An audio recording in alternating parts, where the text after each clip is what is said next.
Is the pound now heading into relatively calmer waters, or is the leadership race and possibly even a snap election going to be the next volatility drivers?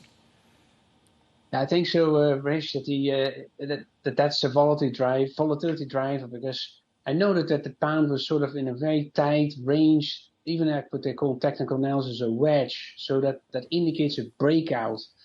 And I think after this news is now out, and I think the currency market as well as the gilt market were assuming that this Truss was going to resign, it's really about either Rishi Sunak or Boris Johnson. And that's either way a volatility event. So I think it's more ahead of us, but for different reasons than Liz Truss. It obviously will not be about tax cuts, but more about how much more fiscal austerity you're going to be placing on the economy, to maintain, I guess, some credibility with the markets, but also because you're dealing with a major fiscal deficit, and they have to tackle it.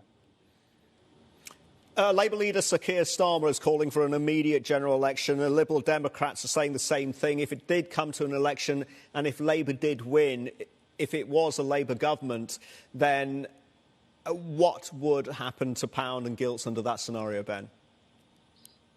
I think in most of those it would actually be not what we've seen under Liz Truss and Kwarteng, for that matter. I mean, that was the extreme, but it will be uncertainty.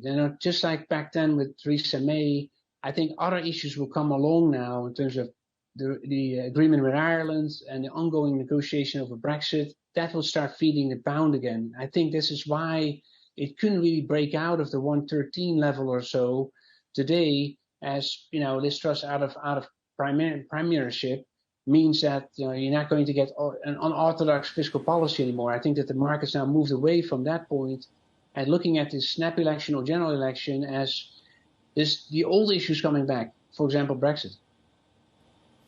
Ben, Martin here, great to see you again. So I'm not going to ask you to stick your neck out, but it should be fairly obvious that the front runners to take over from Liz Truss are Rishi Sunak, Penny Mordaunt, and also potentially Boris Johnson could be back as well.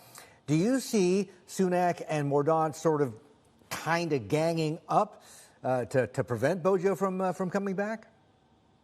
Yeah, that is our view. We do think that will be the sort of, let's say, voting bloc against Boris Johnson. So it will be, again, a very contested race here.